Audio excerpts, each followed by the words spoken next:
Hello, I'm Tyler Thompson, the curator of the ITA Women's Collegiate Tennis Hall of Fame. I'd like to welcome you to the 2022 induction ceremony, where we'll be inducting 4 phenomenal new inductees.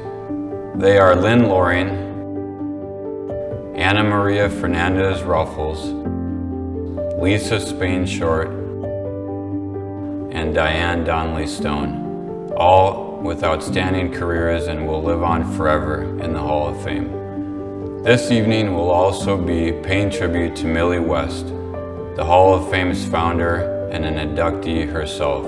Thank you so much for joining us this evening and enjoy the show.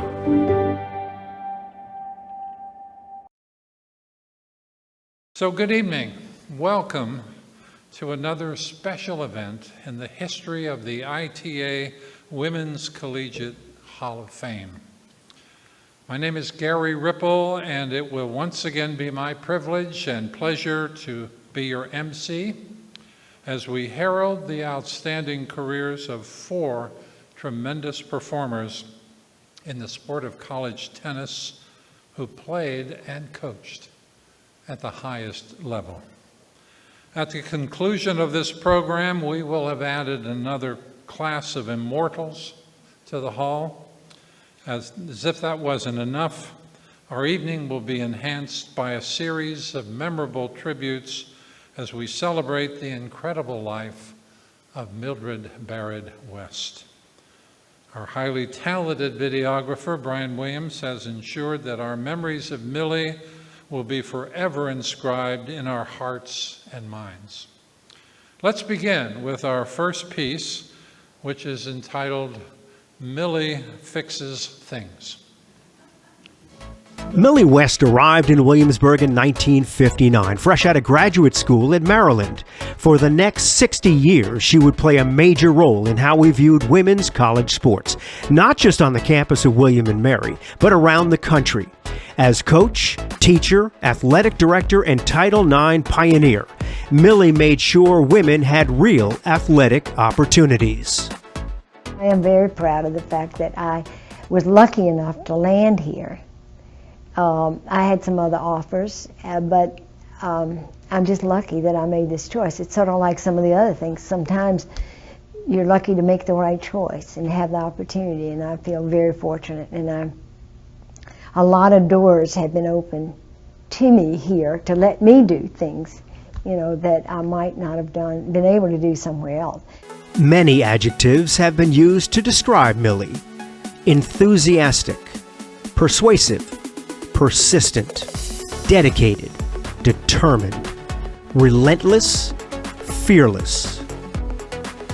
But when needed, she had no problem offering a little Southern charm.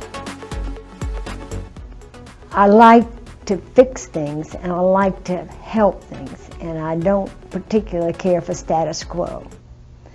You might call that impatient. People will say she is not a patient person. And that got me in trouble too. You always get in a little trouble with that, and you push a little hard in areas that you have no business pushing, but that part is challenging, and I haven't always been right in fighting those challenges, Just do the best you can. The challenge of raising money for women's sports at William and Mary was met head-on by Millie before and well after the Title IX guarantees. Her tireless efforts in staging the Whiteman Cup and the Plumeri Pro-Am Golf pumped much-needed funds into the women's sports programs. I did think that we needed more money for women, and the women who were beginning to come into William and Mary were a lot more athletic, and they were demanding more teams and opportunities to compete. So it was my responsibility to fight for them, to try to give them what they should have and needed. In '69, I know that's the budget I inherited, 19,000 and something it was. And it was mainly because no one would ask for anything. And so I asked, being the chairman, that's my job to prepare the budget, so I asked for more money, and that was the case where I was told, I think I told you this, is that, well, the men have only asked for 5% increase, and you've asked for 25% increase. And I replied, just give me the men's budget and I won't ask for any increase. But I got the 25%. I didn't get their budget. The McCormick-Nagelson Tennis Center opened on April 3, 1995. It is home to the Women's Collegiate Tennis Hall of Fame and William & Mary Women's Tennis. It was a gift to the college from Mark and Betsy, and became reality in no small way because of the desire and dedication of Millie West. I'm still very proud of it. I still sometimes pinch myself. I don't believe we really have it, because it was really a dream for quite a while. And the thing that's most thrilling probably is the fact that all of the athletes, the tennis athletes, really are proud to be here. They're proud of the facility. They think it's wonderful. And they just constantly say, thank you, thank you, thank you. And it embarrasses me that they do, because, you know, Mark made it possible. Mark and Betsy made it possible. I just spent the money. While Millie's work was certainly not done back in 2010, the college recognized her 50 years of contributions to William & Mary athletics by honoring her and naming the outdoor courts after her. As was just Millie's way, she accepted the award with grace and humility. Because I only did my job. I did it the best I could, and I really wish I had done more. And there are times that I think I could have. If I'd approached it differently or whatever, I probably should have been able to do more. I sort of adopted the thing that this was really what I wanted to do here, make this place perk. And it's sort of the thing that I've said many times, is bloom where you're planted. And I'm still sort of overwhelmed that anybody would want to do this. And I think maybe it's sort of said, okay, this is it. You're out of here. You've been here, you're hanging on too long, it's time to move on.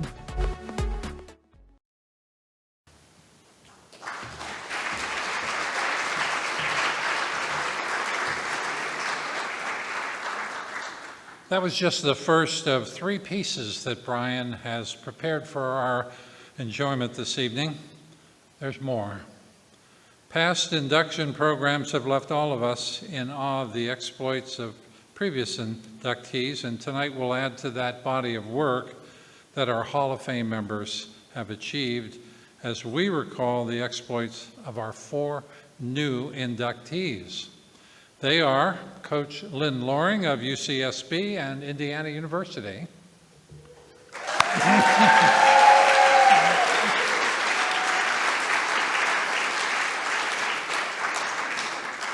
Anna Maria Fernandez-Ruffles of USC.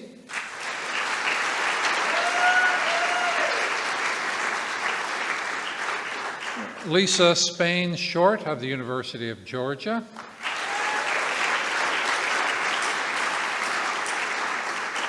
And Diane Donnelly Stone of Northwestern University.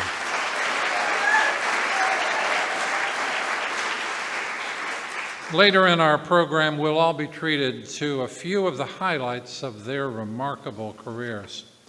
Also, I'd like to introduce some of our special guests here tonight. We are pleased that our 4 past inductees of the Hall of Fame have returned to welcome our newest members. They are Frank Brennan, who coached the Stanford team to 6 national championships.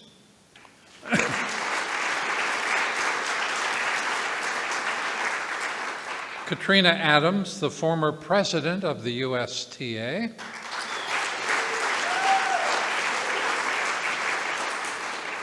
Dave Borelli and Billie Jean King, both of whom we'll be hearing from later in this program. Other Hall of Fame selection committee members in attendance include Jeff Wallace, head coach of the University of Georgia, videographer Brian Williams, Sheila McInerney, head coach at Arizona State University, Meg Peavy, former coach at the University of Louisville, and our ITA CEO, Tim Russell, who will also be on the stage later.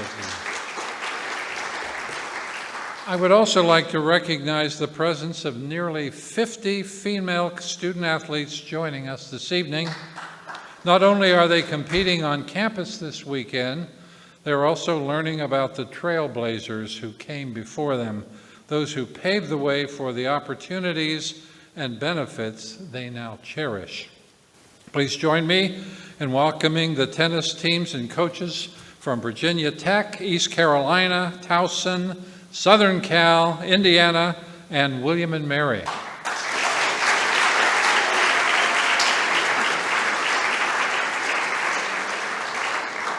Best of luck to all of you throughout the upcoming season. Representing the college tonight is Senior Associate Athletic Director Peel Hawthorne, who has worked tirelessly on behalf of the Hall for many years. Welcome, Peel. And the myriad details of this program were handled by the very competent Kelsey Brumfield, who is somewhere in the back of the room, I hope. All of us owe our special gratitude to the curator of the Hall, Tyler Thompson.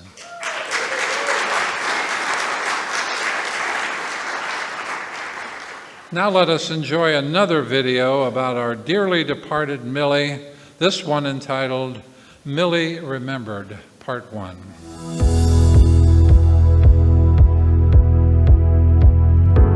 It's a given that she was a leader, but I think it was her people skills. You know, she had an uncanny ability to draw people in, to make them feel comfortable, and to create relationships. I would doubt that there's one person that met Millie that didn't at some point say, "Okay, Millie, what do you want me to do?" She'd tell them, and they'd do it. I learned a lot from Millie, and she helped me to grow as a professional, and I'll always consider her my mentor. She was always very frank and open, both in the good things I may have been doing and some of the things that I could do better, which I had to take to heart because her intent was never other than to make the place better. She was a very capable administrator. She wasn't hemmed in by some of the conventional protocols. She was a person who would rather ask forgiveness than ask for permission. If Millie wanted to come and see you, no one would say no. And she would present what needed to be done. And again, because she was intelligent and she understood budgets, she understood how the place worked, her presentations were always very, very convincing. I'm in coaching because of Millie. I mean, she took a chance on me. She's just a special, incredible human being. I truly love Millie. I mean, she is the reason I'm in coaching. She's the reason I'm a successful coach. I've learned so much from her as an individual, as a recruiter, as a developer, just a human being. There's no better human being who cares about people more than Millie. She was our rock star. When I was probably 25, she asked me to go with her to Madrid, Spain to see an ITA, the Whiteman Cup actually, and Marvin couldn't go, and so I ended up going with her. And at that tennis tournament, I met Billie Jean King. From there, I was in. I was her sidekick and her gopher. And it was just like we were best friends. The McCormick Nagelson Center was a brainchild of hers, and it was built from her heart. She was also one who had a great mind for history, and she did not like it when things that were important for women's sports and women's athletics weren't recognized. So she set about this project of the ITA Hall of Fame, you know, kind of with a vengeance, and it was the same thing as anything else she did. If she cared passionately about something, people had a hard time saying no to her. She was total class, always dressed to the T, but wasn't embarrassed when she came into the office and she had bandages all over her head, and she had been out running in the morning, which she always did. She couldn't see without her glasses on, and she face planted a mailbox. and she comes in, and you know, those are the things I remember. She was just the total spectrum. It's tough for a female in any business to be that successful, but also be such an amazing person, and Millie was both. Millie, I am so extremely proud of everything that you have done. And while you would never replace my mother, we had that same kind of relationship, and I miss you every single day. She touched so many people in so many ways. Acts of kindness, support, guidance, all the elements that you find in a really giving person. You know, she was at all the important things in my life. And just a great lady and a true friend. I was sitting at her bedside a couple of weeks before she passed, and we were having a conversation. You know, I just asked her, "Oh, Millie, you know, what do you envision for this celebration of your life that, you know, we're going to have soon?" We thought it was soon. And she looked at me, and she had, with this sweet little Georgia soft voice, and she said, "Oh, do you think people will want to have a celebration?" And I said, "I think so, Millie, I think so."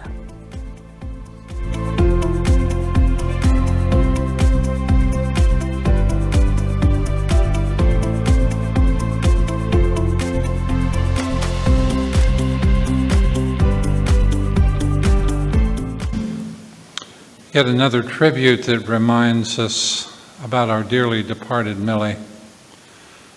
Someone that in one way or another is responsible for all of us being here tonight. It's time to hear from the Intercollegiate Tennis Association, and who better to represent this organization than its Chief Executive Officer. The world of collegiate sports continues to be a rapidly evolving environment. Leadership of the ITA requires an individual who knows both higher education and tennis very well. For the past 7 years, we've been blessed with the intelligence, tenacity, and courage of a very special leader. It's my distinct honor to introduce Dr. Tim Russell.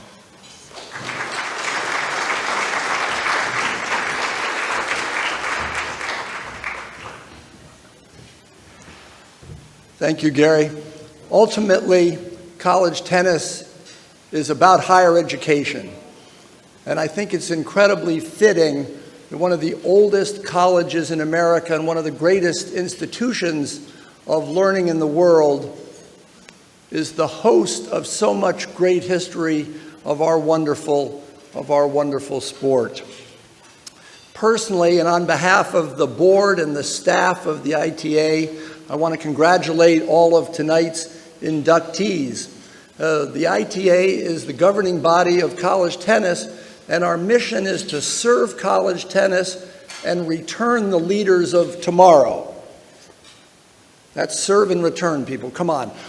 Thank you. We can at least smile. So we have a mission of serving and returning. The ITA has 1,250 colleges and universities, 1,700 programs, 3,000 coaches, 20,000 student athletes, and 1,400 officials. And it's wonderful to have so many of our coaches and students here tonight. I do want to thank William & Mary's president, Catherine Rowe, and the director of athletics, Brian Mann, for their continuing commitment to both college tennis and the partnership that we have with the college and the ITA. William & Mary is a very special place in the Russell household. Our son Jeff actually played college tennis here and actually got a life-changing degree. I want to add the special thanks, it's already been offered, but it can't be offered enough, to Tyler Thompson, who just does Herculean effort on behalf of this enterprise.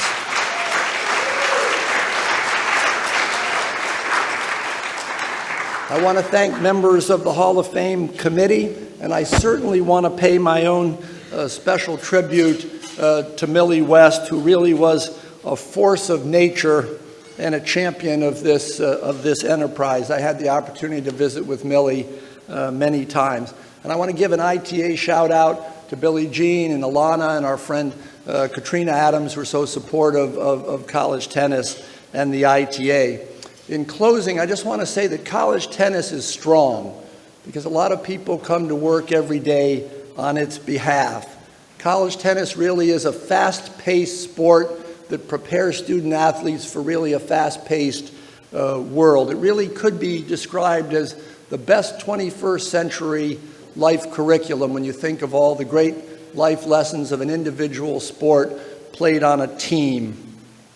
When I think about college tennis, I really think that what it does is to help develop championship human beings on and off the court, and tonight's induction really celebrates all that is great about college tennis. So once again, congratulations to all the inductees, and enjoy the rest of your evening.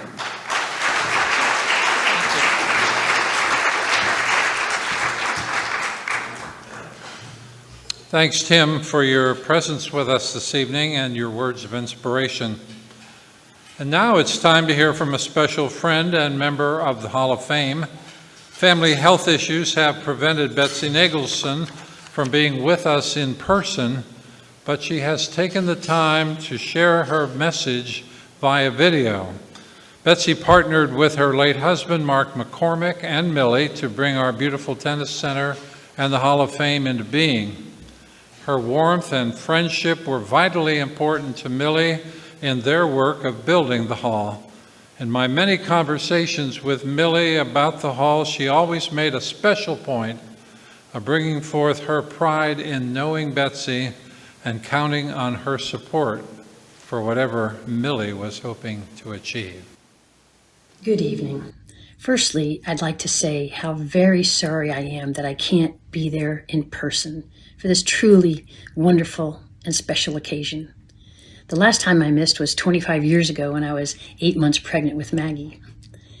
I miss being there, I miss seeing everybody, but I do love the fact that this great sport that we are all so passionate about and have committed much, if not most, of our lives to, can bring us back together for this very beautiful moment. I'd like to congratulate this year's inductees, a great and well-deserved honor, and such a privilege to be inducted into this incredible Hall of Fame. Well done for your accomplishments and all that you've achieved to be recognized here tonight. We all know that this would never have happened without Mark and his passion and his love for first William and Mary, his alma mater, and tennis, especially women's tennis. And for sure, this wouldn't have happened without Millie West and her deep commitment, love, passion, and enthusiasm for William and Mary, women's sports, people, and life in general. What a champion. I have been so blessed by both of them. Please enjoy this wonderful evening, and congratulations to you again for your great, well-deserved honor.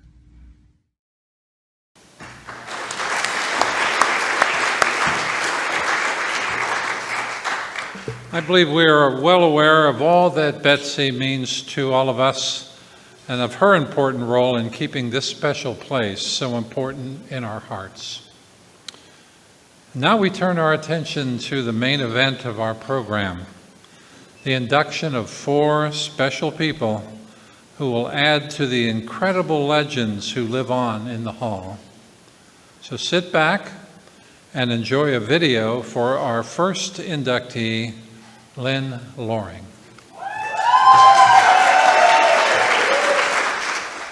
Lynn Loring first arrived at Indiana University in 1977, where he'd spend the next 40 years coaching the women's tennis team. He's become a legend in Indiana and nationally. He coached 25 All-Americans, had 28 national tournament appearances, coached Indiana to 16 Big Ten championships, won the AIAW National Championships in 1982, and won National Coach of the Year twice. He's the winningest coach in women's college tennis history, earning an incredible 846 career wins, 804 of those at Indiana.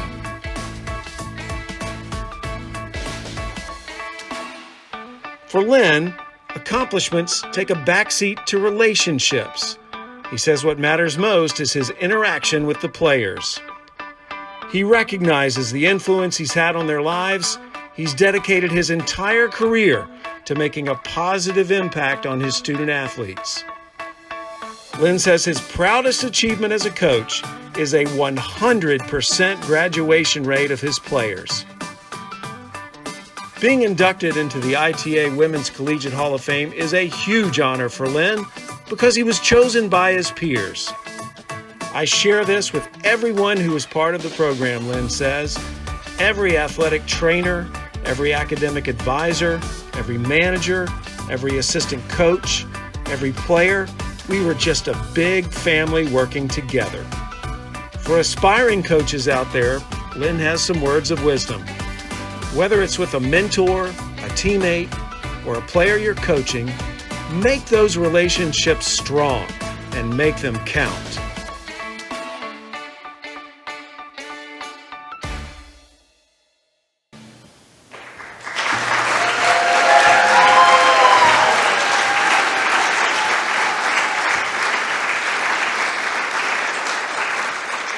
Here to present Coach Loring is one of his former players who played on 4 of his Big Ten championship teams, was a 3-time All-American, and has been inducted into the Indiana University Athletic Hall of Fame.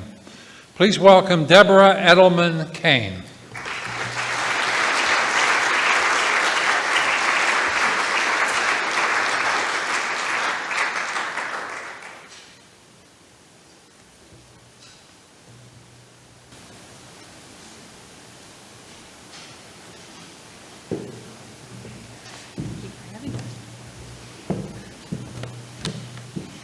Good evening, everyone. I'd like to begin with a thank you to William & Mary for hosting such a wonderful event, and congratulations to all of the deserving inductees. The talent and accomplishments of those being recognized this evening are beyond impressive. Speaking of impressive, let's talk about Coach Loring. When reviewing his enviable list of accomplishments and contributions to intercollegiate tennis, one might think he started coaching around 1693 when William & Mary was founded. While he doesn't quite date back to the days preceding Thomas Jefferson, Coach Loring's high level of success is awe-inspiring. Over a period of 4.5 decades, Lynn achieved astonishing results on the courts, while at the same time inspiring a never-aging group of girls in their pursuit to become accomplished young women. My husband and I have raised 3 children, 2 of them being daughters now out of college, and I am beginning to realize his greatest accomplishment may well be simply surviving his 44 years of coaching. With respect to the performance of Coach Loring's teams, by now you all know about his amazing accomplishments as a leader. What many in this room don't know about him are his impressive attributes off the courts. I believe these are the traits that have put him in this room tonight. His ability to read individual players and put them together to form successful teams year after year is what made him stand out amongst so many college coaches. He always wanted to recruit talented players. However, talent and success in junior tennis did not mean you were on his list. If a recruit visited IU and she wasn't a fit, she wasn't going to be a Hoosier. He always put the team in front of the individual players and understood team dynamics were the key to success. Everyone had to display a positive attitude, a strong work ethic, and have the ability to become a team player. Whether you played first singles in every match or third doubles every 4th match, your point for the team mattered. Sorry, my pages are sticking together. He also understood the importance of a college social life, and of course, the reason many of us played tennis at this level, an education. Every day at practice, the questions were asked. How are your classes going? Do you need a tutor? Are you getting along with your roommate? He pushed us to succeed on the court, and he wanted us to thrive off of it as well. He encouraged us to have outside interests, join sororities, clubs, or whatever we could fit into our busy schedules.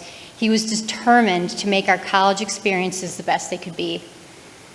As the records reflect, His approach translated into fantastic teams and eventually strong young women.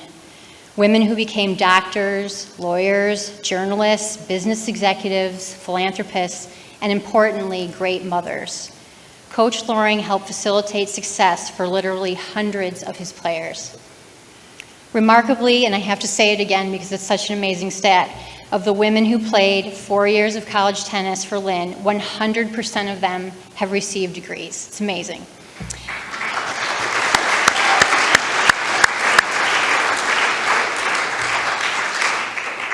When I met Coach in 1988, I was 17 years old. He spoke to me in his low, booming voice, and I had no idea my future was about to become so incredible. I am thankful he looked at me and thought I could become a great teammate and someone he could help improve as an athlete and as a person. So thank you and congratulations, Coach, from all of your players over the past 44 years.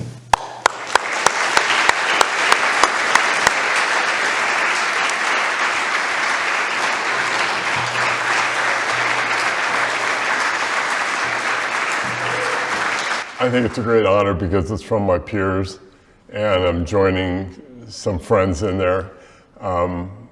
It's almost, can't put it in words what it means to be recognized by your peers and joining some really unique people. I'm a little bit of the unique personality that made it 44 years because it's a high burnout profession. Coaches would rather go to a country club and double their income and be home on the weekends. So it's not an easy profession, but I obviously really enjoyed it.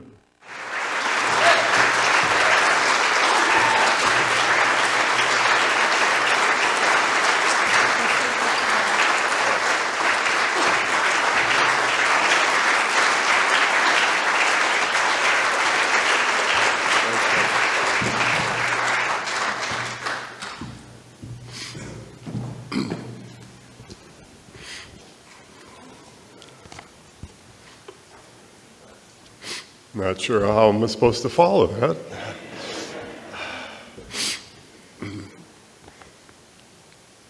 A couple housekeeping things real quick. When Tyler sent out the schedule, it had the player, and all the speeches is 6 minutes. I quickly sent him back an email. I said, Tyler, for those 4-year college players, that's 1.5 minutes a year. I said, what do I get for 44 years? And he sent back, well, if you put it like that, I did it on I got my phone out, my iPhone out. That gave me 8.18 seconds a year. It's not going to happen. They've already been thanked, but I want to thank Tyler, Kelsey, all the Hall of Fame staff, all the William & Mary Athletic Department. You can't hear it enough. Thank you for a wonderful event. Second of all, I want to congratulate all the inductees. I had the honor of unsuccessfully coaching against all of them. I tried recruiting Diane, that didn't go well. I was head of the National Tennis Committee in '81 and I made the draw that Anna Maria won. So that was much more successful. And I just want to, again, congratulate all of them. A Hall of Fame speech should not be about accomplishments, but rather about relationships, memories, and thank yous. I'm going to keep this as short as possible and save the majority of the memories, relationships, and funny stories for next month, because I also have the honor of going into the Indiana University Hall of Fame. But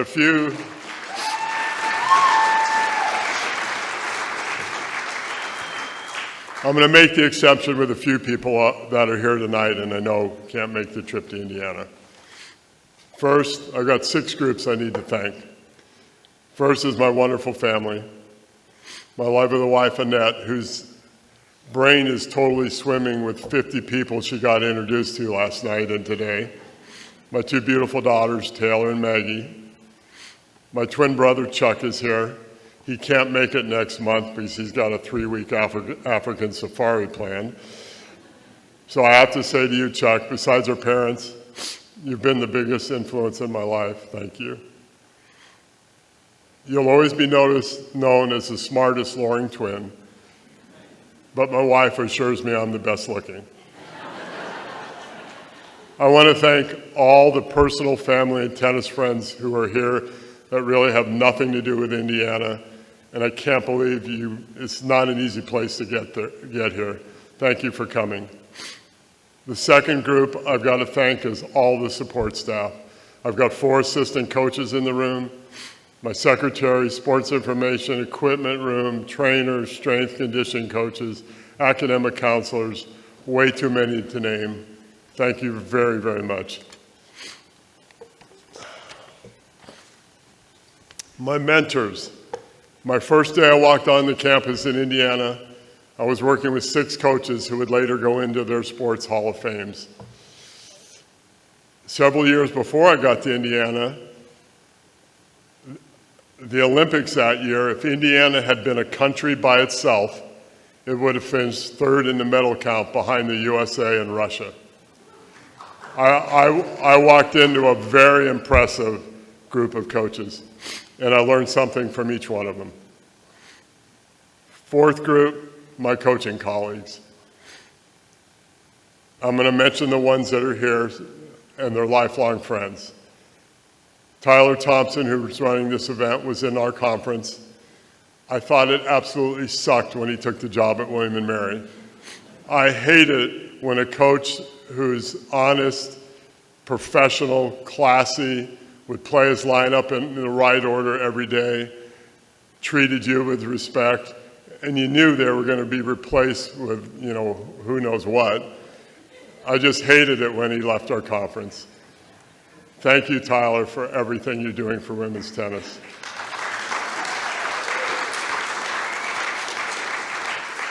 Sheila McInerney, the longtime ASU coach who played at USC. She was my student rep when I was the national committee chair, and they elect one player to be the rep. So I've known Sheila since she was the rep, my rep as I think a junior, maybe a senior at USC. She's obviously going to be standing up here as soon as she decides to retire. Frank Brennan, who's already been mentioned, the Hall of Fame Stanford coach, who many of you don't know is an Indiana University alumnus.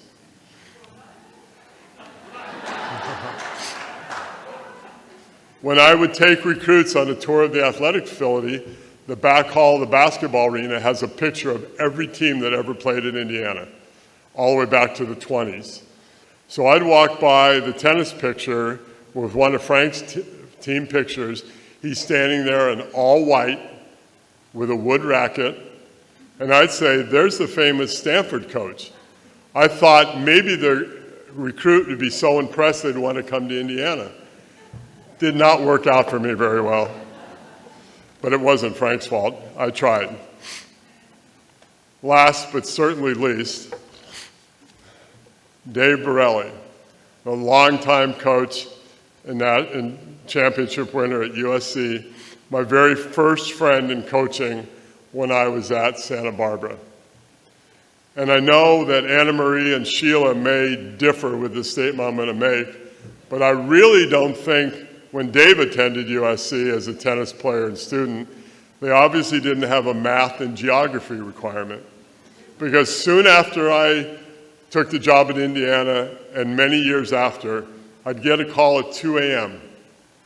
And I'd think this is before cell phones, I think it's an emergency. I got a player in the emergency room or something. I'd pick the phone up, and there would be Dave's chipper voice on the other end of the phone. And I'd say, Dave, do the math. It's 3 hours. It's 11 in LA. It's 2 in Indiana. And yet it happened again and again. Number 5, parents, parents, and parents. Would all the IU parents please stand up that are here? Come on, get up.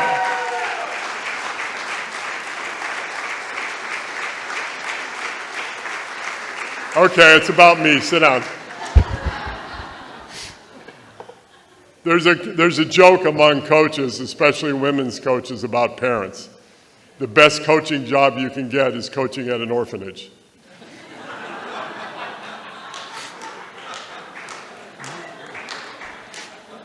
That was not my experience at all. I had the greatest group of parents in the world. They've been so supportive of me and my family. Thank you very, very much. The last group I need to thank, and you all know who that is the players. I've got to single two out because they're my first. And as they say, you always remember your first. My first #1 player at UC Santa Barbara came tonight. She was my #1 player her senior year and her junior year. She graduated in 1976. Candy, would you please stand up?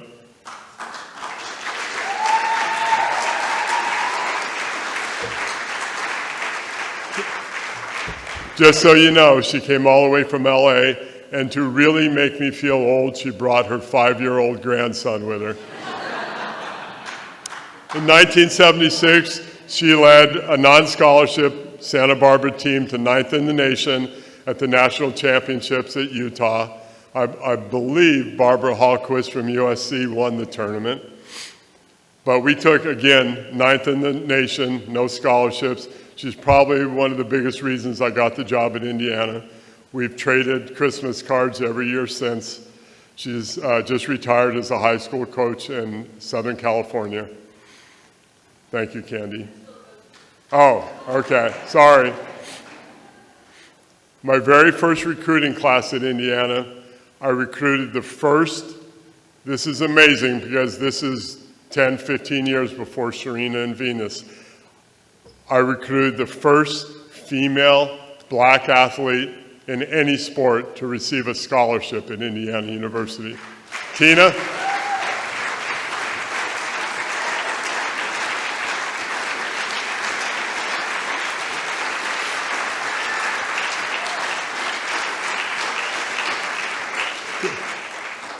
Tina's going to absolutely kill me at the end of the night. Tina, we're all connected in tennis. Tina's mentor was Pops Johnson. She started a foundation in his name, and on her special education teacher salary, she gives free tennis lessons to 200 underprivileged kids in the Orlando area of Florida. Has received many service awards from the USTA.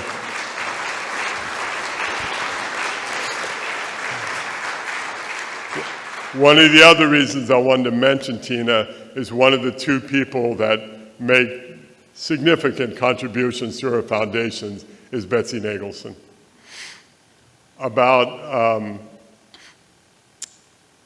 3 weeks ago, they announced the Hall of Fame at Indiana. I was a little mad at them because it's a football weekend. There's not a room in town. I quickly texted everybody that I knew was going to be in this room, and there's about 15 that totally surprised me tonight, and told them, cancel your flights to Williamsburg, cancel your rooms. You all want to come back to Indiana and go drinking at Nick's, the local pub, and do everything you did in college. Would all my IU players stand up? Come on.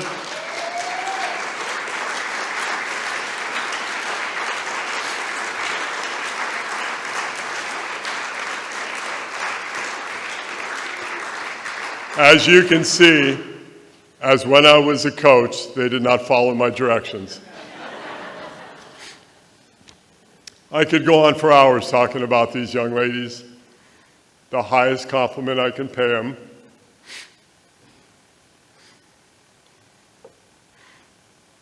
I would be extremely honored and proud to have any of you as my daughter.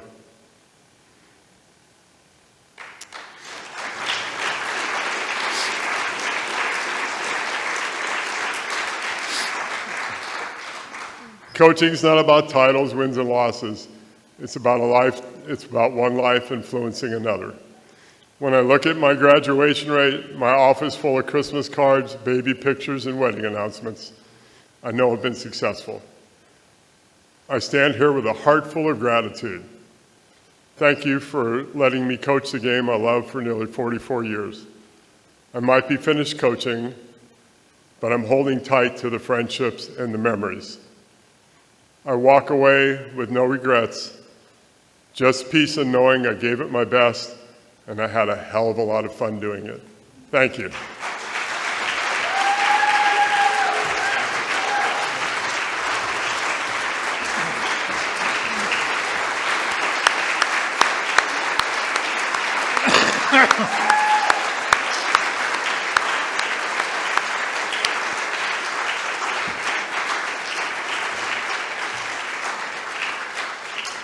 Thank you, Coach Loring.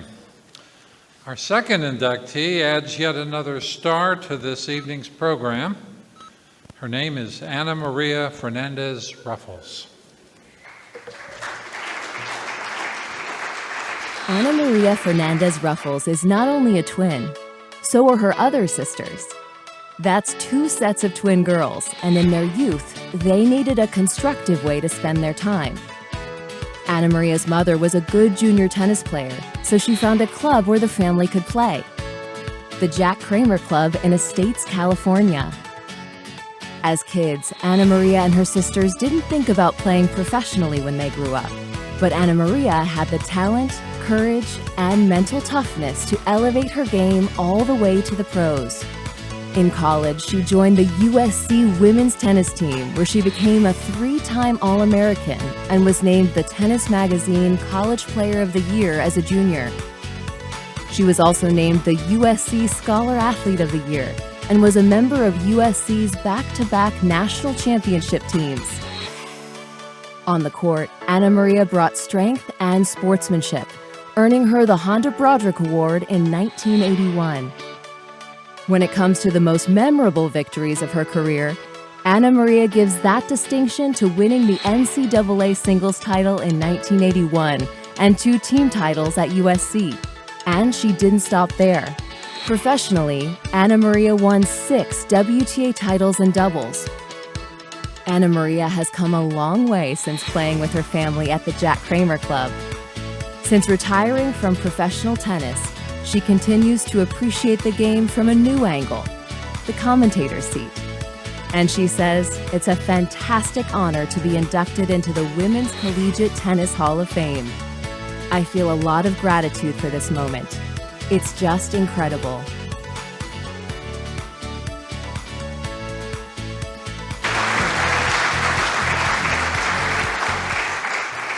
Our presenter for Ana Maria is a man who set out to become a lawyer, but found his true calling in coaching women's collegiate tennis, serving as USC's women's tennis coach from 1974 to 1988. During that time, his team won 87% of their matches and 7 national championships. In 1981, he was named National Collegiate Coach of the Year. He's also a Hall of Famer himself, inducted on this stage in 2010. Please welcome Dave Borelli.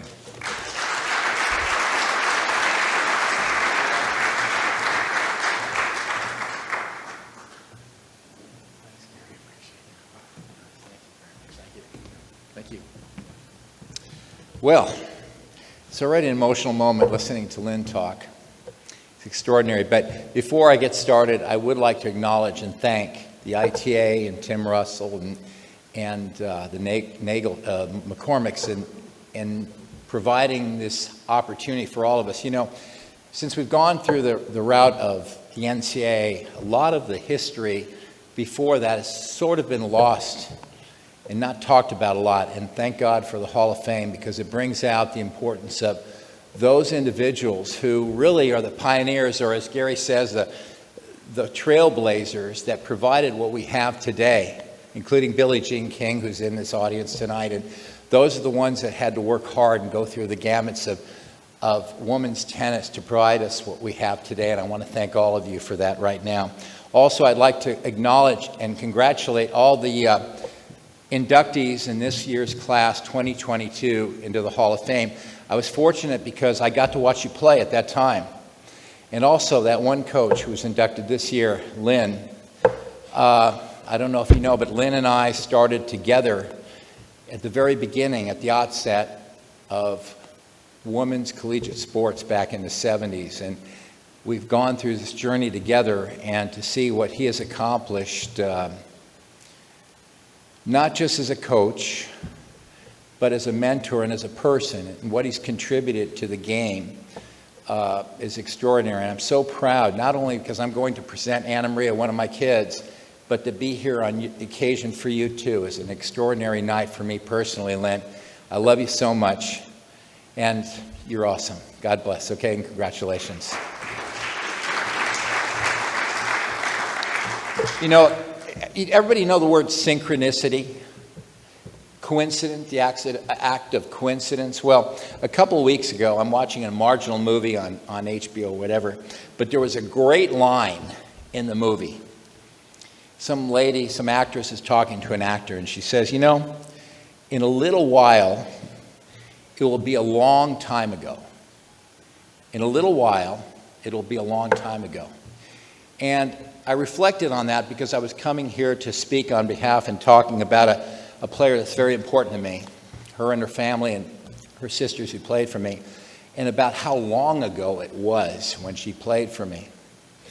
And I was a little saddened by that concept because everything moves so fast in time. And a lot of you younger people, because us older people realize this, as we get older, things move faster. Everything happens quicker and quicker. When you're younger, it seems like time stops and goes on. But I wish you were in that position when you get old, because you want to be around for a lot longer, if you know what I mean. But that being said, I realized what's really great is the relationship that has continued with this young, extraordinary woman that I've had with her over the years. Excuse me. It continues. You know, I'm Italian, so I always use my hands. Have to be careful. I'm trying to keep my hands down, but that's tough to do. As you saw up here, the person I'm going to introduce is one of 4 sisters, 2 sets of twins. But the amazing thing is all 4 have lived the life of collegiate tennis and enjoyed it, had the opportunity to play collegiate tennis in their lives. And all 4 are all Americans. 3 of them played for me at USC. The other one played at Pepperdine, but we're all Americans. Anna Maria, Anna Lucia are a set of twins. Anna Maria is being inducted in the Hall of Fame tonight, but Anna Lucia was an All-American. And in fact, in 4 years, she only lost 1 dual match playing for USC, which is extraordinary. I don't know if that's a record, but it's pretty close. Their 2 younger sisters, 2 years apart, are a set of twins. Cecilia played for me, was an All-American, and Elisa played at Pepperdine. 4 sisters, all Americans, playing collegiate tennis, benefiting in what's been produced now from our pioneers, our trailblazers from a long time ago.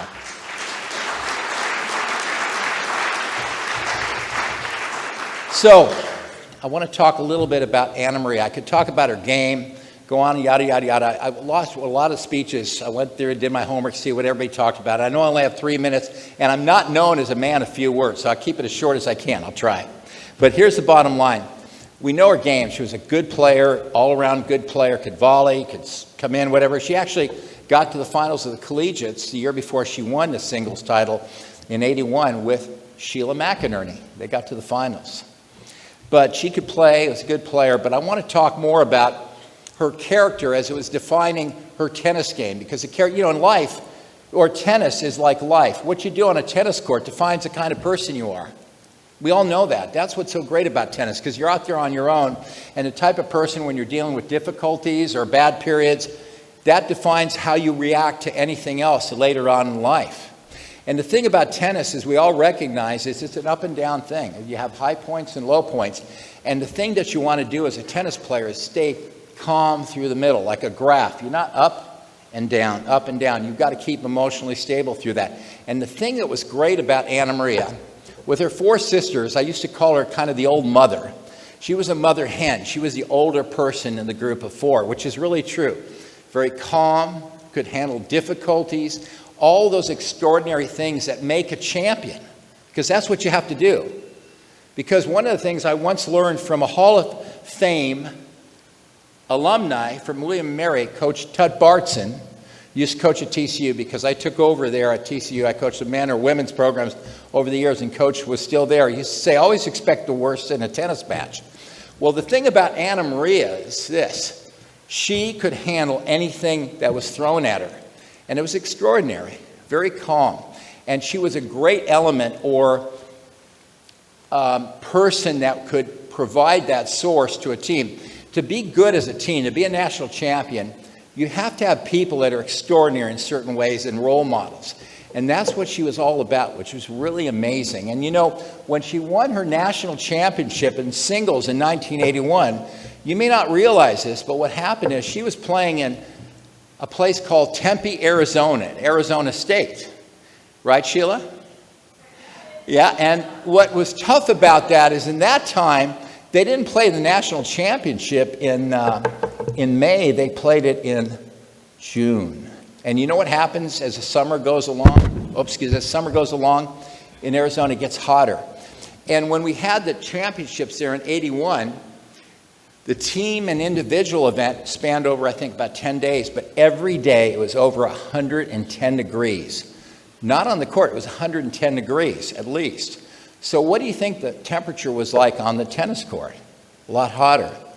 But she handled that, and the fact that she was good at that helped her to win a national championship, which is pretty extraordinary. And I'll tell you the last thing I want to go, because I have to keep it short. I could go on, and I know you don't want to hear that. But the reality is this. She's an extraordinary good person, a great role model.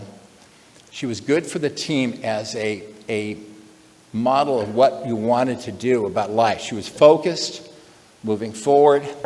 She went on to have an amazing relationship with her husband, Ray. They're extraordinary two people, two great kids. And what's great about Anna Maria is this. She was my player, but more importantly, she's been one of my best friends. And that's how I define what she's good about. She's beyond just a Hall of Famer. There's a level beyond that I attribute to her. And I'm so grateful that I'm standing here tonight to present you with the trophy here and acknowledge you as an inductee this year. You're awesome. Okay.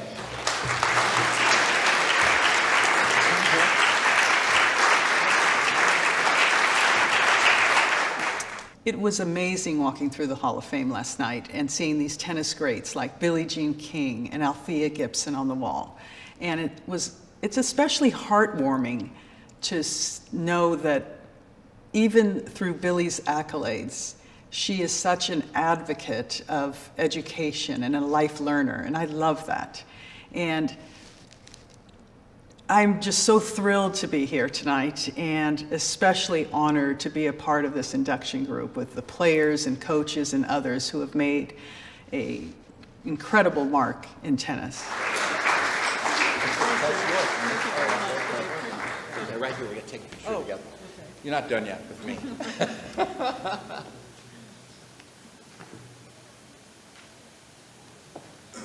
Thank you.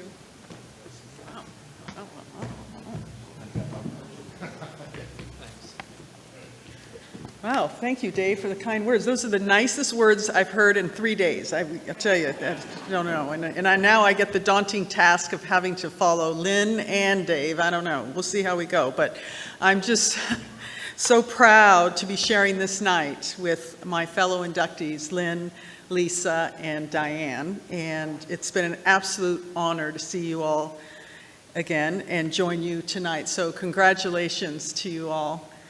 Thank you, Dave, for making the trip out this weekend. I mean, it's been a lot of fun, but you know, that's just how it always is with you. I mean, you just, under your coaching, you were always about making it fun. And I think every single player that played with you or under you would say the same thing.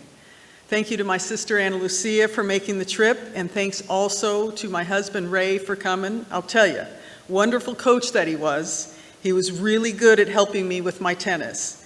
And he did that. But that was when I retired.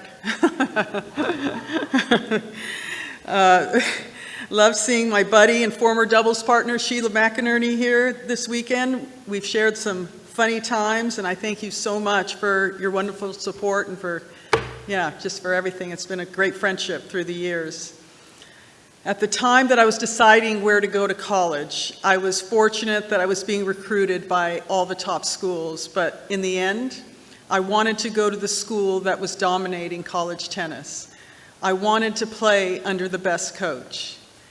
And I wanted to play under a guy who was developing an incredible reputation in college tennis. Luckily, my wish came true, and I would get to play tennis under Dave and for USC. But the bonus was that my twin sister, Ana Lucia, would also join me and play for them as well. Little would I imagine that it would become a family affair just a couple of years later, because my sister Cecilia would also join the team as the third Trojan in the family. My other sister Elisa went to Pepperdine and had a great tennis career there. So I guess you could say practice partners were easy to come by at my house. But more importantly, the support we gave each other has carried on through this day. The depth of our teams before, during, and after my years at SC was ridiculous. Dave had so much confidence in his teams, and I just felt like he had so much faith in me. So thank you, Dave, for putting your heart and soul into trying to make me the best player that I could be, while having a lot of fun along the way. Unfortunately, my parents were not able to travel from the West Coast to be here tonight, but no doubt they're the reason I'm here today. I will never take for granted the sacrifices they made for my sisters and I, but I also know they enjoyed it so much, and they would have never wanted to do it differently. My amazing years at SC brought about so many positives that have carried with me through to this day. It wasn't just about being good on the tennis court. It transcended so far beyond that. I absolutely loved my classes in broadcast journalism, but even though the degree was a result of the hard work and discipline that was necessary to balance school and tennis, it was the lifelong relationships that were created during my years at SC and before that I cherish the most from my career. Yes, I had fantastic relationships with my teammates, but it also extended across other schools. We were friends first and competitors second, and to this day we are lifelong supporters of each other. That's what sport does, and for that I am truly grateful. I want to thank USC women's tennis coach Allison Swain for supporting me tonight, and thank you very, very much wherever you are for the gift. I mean, I just love it. It's Christmas today. I just thank you very much. That's so thoughtful. Thank you to her players, Natalie and Emma, too, and I wish you all the best for the upcoming season, and I look forward to coming out to watching you guys compete. Thank you to Tyler, Betsy, Brian, the Hall of Fame committee, and to the entire staff for your hard work for making this evening possible and so very special for us inductees. The anticipation of this event was longer than usual due to COVID, but nonetheless, it has definitely been worth the wait and an absolute honor to be here tonight. Although most of my days now are spent around a golf course and sometimes a pickleball court, I always will be a tennis player and Trojan at heart.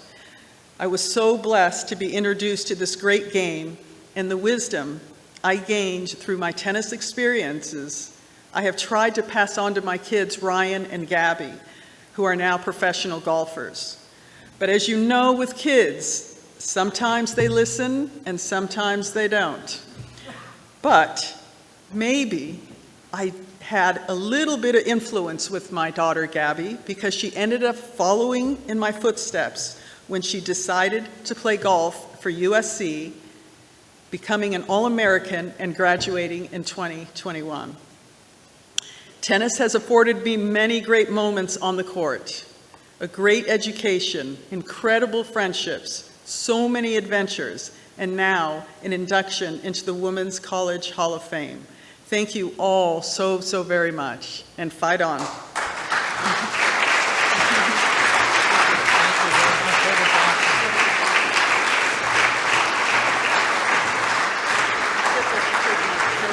can have it later. Yeah, we'll get it later.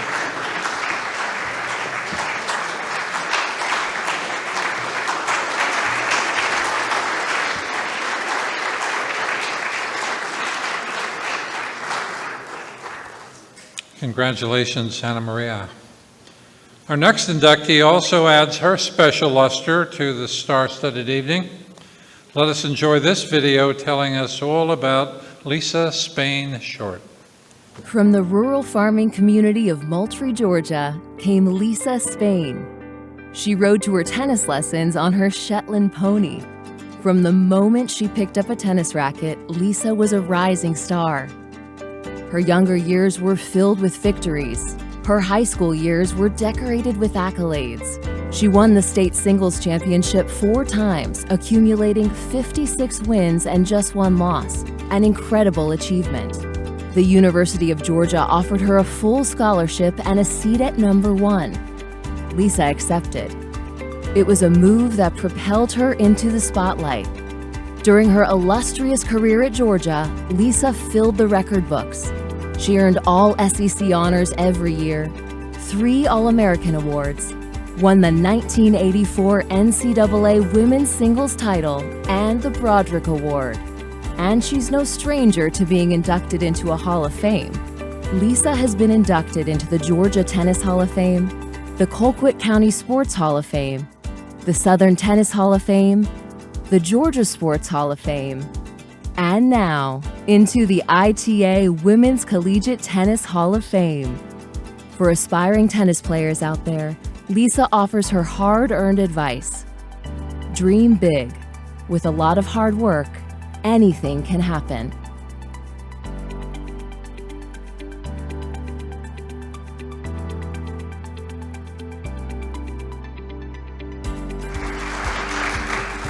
Presenting Lisa will be a man who serves as the curator of the ITA Men's Tennis Hall of Fame. He's also the staff writer for the University of Georgia Athletic Association. His voluminous knowledge of all sports, and especially men's and women's collegiate tennis, makes him an ideal person to fill his role this evening.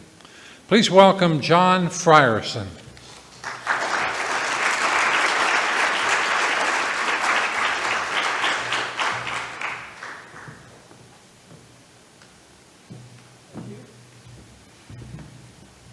Tim, Tyler, wherever you are, as the curator of the Men's Hall of Fame, I'm respecting the 3 minutes. So here we go, it's gonna be quick. I am here as a representative of UGA Athletic Department, as a representative of the Men's Tennis Hall of Fame, and as somebody that Lisa, about 40 years ago, used to babysit, me and my 2 brothers, Lisa and her husband Herbert. And we've come a long way. And when I took over as curator of the Hall of Fame in 2015, above my desk in the Hall of Fame was a Prince Woody that belonged to Lisa Spain, that she used to win the 1984 NCAA singles title. Probably the best tournament ever won with the Prince Woody. The list isn't long, I don't think, but Lisa and Herbert were like members of the family. She and my dad hit all the time. She was just like the big sister my brothers and I never had. And I was thinking about firsts, because Lisa is the first Georgia player to be inducted into the Women's Tennis Hall of Fame, and I'm guessing she won't be the last. And Jeff Wallace, where are you? Hey, Jeff. Jeff will be joining her soon at some point, as I believe the winningest active coach. But I'm guessing, Lisa, you are the first babysitter I ever had inducted into a Hall of Fame. I'm betting I may also be the first introductory speaker speaking on behalf of somebody that used to babysit them. And again, I think you may have been the first true champion to win anything with the Prince Woody. And the Woody is not in our Hall of Fame right now because it is part of a special celebration of 50 years of Title IX exhibit at the Special Collections Library at the University of Georgia. And I miss seeing the racket over my shoulder in the Hall of Fame every day because it always put a smile on my face. But I know I speak on behalf of my family who's known you for 40 plus years, on behalf of Georgia women's tennis, on behalf of the Georgia Athletic Department. We're so proud of you and we're so happy for you. And congratulations to all of the inductees, but Lisa in particular, thank you so much and congratulations. 30 seconds to spare. It's a little surreal. I grew up in a small town, and when I saw the display with Billie Jean and folks like Doris Hart and Althea, you know, those are the people that when I was 8 and 10 years old, I would go into the den and pull out the encyclopedia and write book reports about. And now, not in my wildest dreams would I ever dream of being in a class with those people.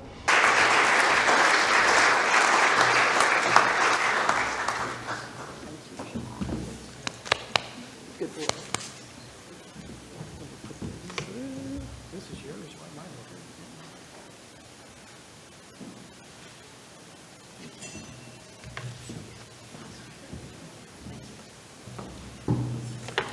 I've gotten so old I have to wear glasses, excuse me. Wow. That video, and now having John Friersing here tonight to introduce me, makes my heart full of gratitude. John and his Athens family mean the world to me, and thank you so much for being here. It's a little overwhelming tonight to have all this attention on oneself, for sure. So I'm extremely honored to share this evening with Lynn and Anna Maria and Diane.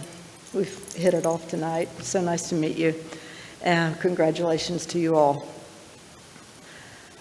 First and foremost, I would like to thank the University of Georgia for giving me the opportunity of a lifetime by awarding me a scholarship to play tennis at the University of Georgia. Growing up in rural South Georgia, most little boys had dreams of playing a sport for the Georgia Bulldogs, but there were little girls like me who had those big dreams too. I learned to play tennis at our local recreation department during the summer when I was 8 years old, and I raced every morning to be first in line to check out a tennis racket, which was always the blue Doris Hart, and to find the newest ball in the bucket. We were only allowed one ball per day, so I had to choose wisely. It was there that I met my coach and mentor, Mike Jenkins. He was a 22-year-old high school biology teacher who was teaching himself to play by looking at a black and white instruction manual by Pancho Gonzalez. And for the next 10 years, we studied that book together. We learned every grip and every stroke. And he always started our lessons by saying, practice like a champion today, and to remember to always be a good sport. And really, those words of wisdom are what have led me here tonight. Thank you to the Hall of Fame Selection Committee for recognizing my achievements. Thank you to Tyler. Thank you so much. Thank you to Betsy Nagelson and Mark McCormick, to Millie West also for their vision to create the Collegiate Tennis Hall of Fame here at William and Mary.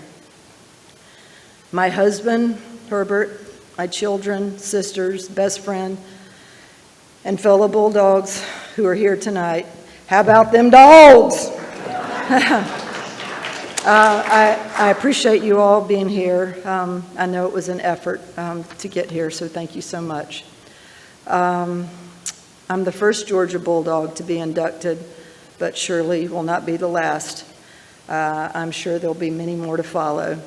Jeff Wallace, Jeff, you have done an amazing job, built an incredible program, and I salute you.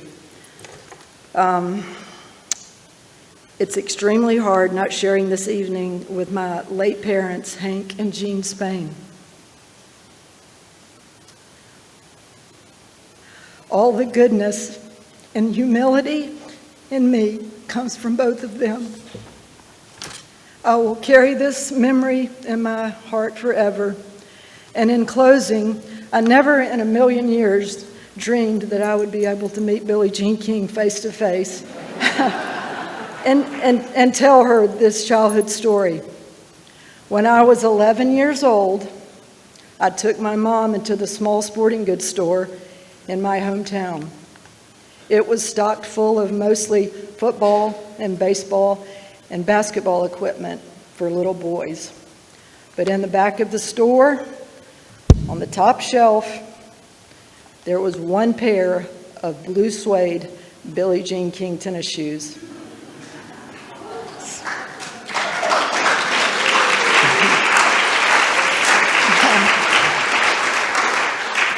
They were size 7.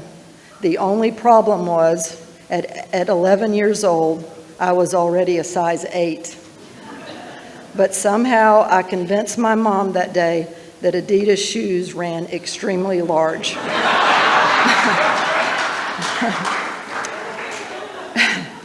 And from that day on, I stuffed my big fat feet into those size 7 shoes, and I wore those shoes until my toes poked through the tops. Billie Jean, thank you for being you, and thank you for inspiring a little girl from Moultrie, Georgia, to follow her dreams. Bless you all, and good night.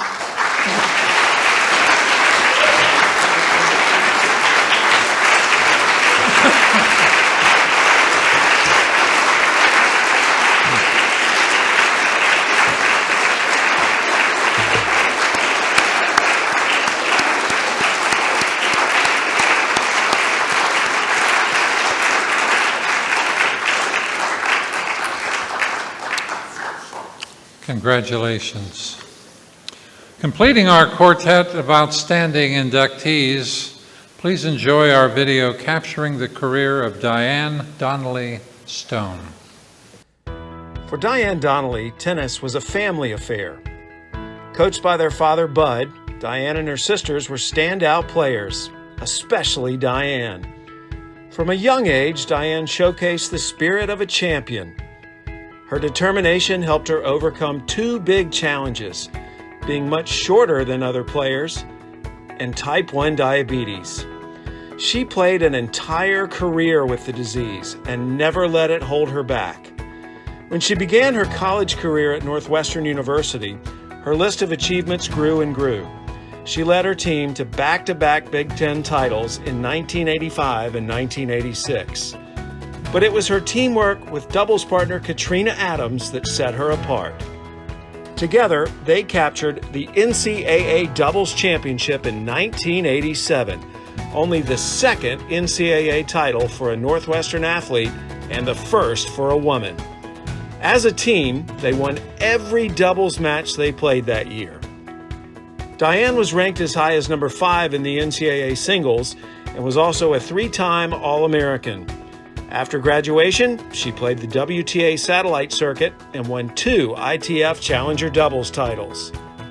Since retiring from the tennis tour, Diane worked for World Team Tennis as executive assistant to Billie Jean King. She's still working with her after 33 years.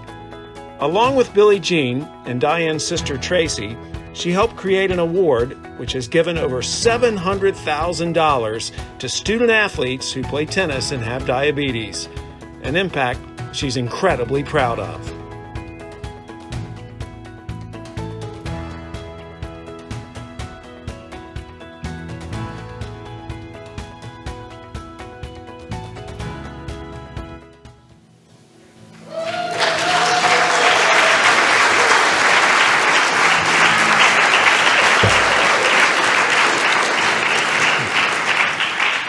Our presenter for Diane was her tennis coach at Northwestern University, where she served from 1979 until 1989. As a player, she was a 3-time All-American at Trinity University, as her team won 3 national championships. She was a gold medalist in the 1975 Pan American Games And at the tender age of 23, she began her collegiate coaching career. Please welcome Sandy Stapp Clifton.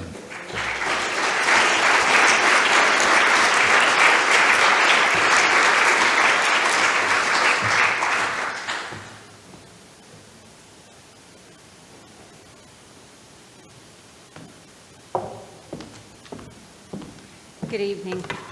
It's my great privilege to introduce you to Diane and to congratulate her on this honor. I met Diane when she was a junior in high school and I was coaching at Northwestern.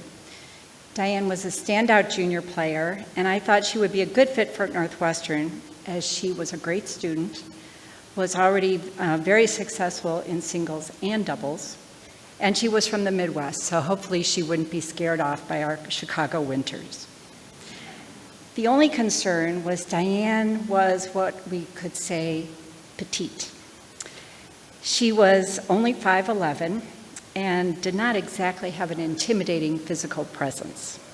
However, I knew Diane's dad, and her coach, Bud, was a legendary doubles player in the Midwest, known for his touch and on-court savviness, and I assumed that he would have taught some of that to his daughter. Plus, she was bound to grow, at least a little bit. As it turned out, both of those assumptions came to pass. From the moment Diane arrived on campus, she was a coach's dream. She was a hard worker, an encouraging and supportive teammate, and she had that wonderful ability to play her best when it really counted. Besides that, Diane had a great sense of humor, and I have to say that pretty much every situation was a little bit better when Diane was involved. As a freshman, Diane was an immediate contributor in doubles, but she generally did not make the singles lineup. Over the next 4 years, she improved tremendously, and she ended up playing #1 singles her senior year. She was ranked as high as 5th in the country in singles, and she was a 3-time All-American. Her senior year, Diane and her partner, Katrina Adams, won the NCAA doubles title, which was a historic event in Evanston, as there had not been an NCAA champion in any sport for several decades. Diane accomplished all this athletic success while managing her type 1 diabetes, unobtrusively giving herself insulin shots while riding in the back of the van, never once complaining or asking for special treatment, and generally just showing inspirational strength. After graduating, Diane played professionally for a time, but her career was cut short by surgery on both ankles and some autoimmune disease issues. However, she quickly pivoted and began on part 2 of her tennis journey. She began working for Billie Jean King in World Team Tennis, serving as Billie Jean's executive assistant for 30-plus years, and contributing a variety of roles at World Team Tennis. As vice president of the World Team Tennis organization, she oversaw the operation of the nationwide recreational leagues with over 75,000 grassroots players. She managed the Virginia Slims Legends Tour. She created and managed the World Team Tennis Junior Nationals event. She was involved in the management of the Smash Hits events, which benefit the Elton John AIDS Foundation, and she organized World Team Tennis Collegiate events in several conferences.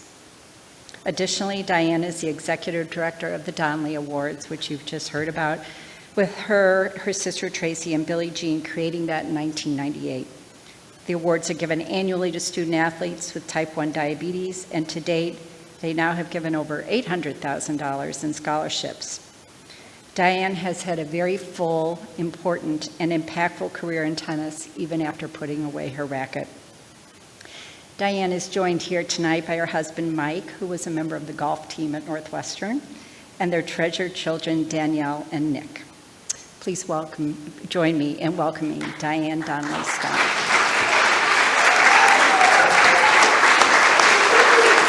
College tennis was something that was always a dream of mine to get to that level, and team play is really important to me. That's the most fun in the game.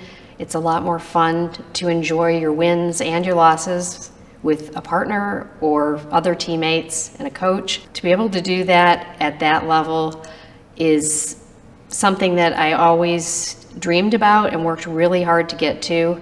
And my dad played college tennis, and then my two younger sisters both played as well, all of us Division I, and that was just a really neat thing for our family. There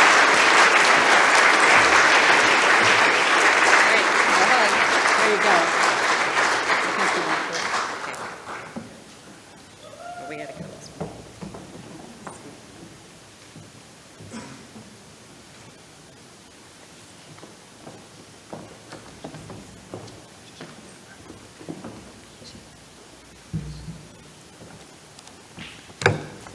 Wow, those are some tough acts to follow tonight.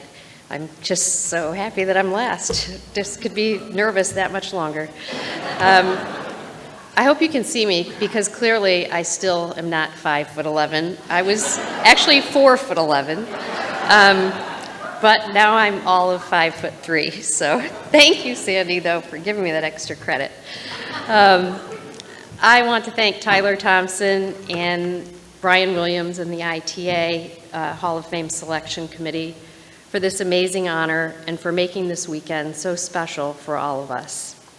I'm very proud to be recognized along with my fellow inductees, Lynn, Anna Maria, and Lisa, as your accomplishments are so impressive. To be inducted in the same year as the 50th anniversary of Title IX is even more meaningful to me, as without the passing of this legislation, none of us would have been able to play collegiate tennis on a scholarship. And that is something I have never taken for granted. Thank you, Billie Jean, for the work you did back in 1972 to help get that legislation passed.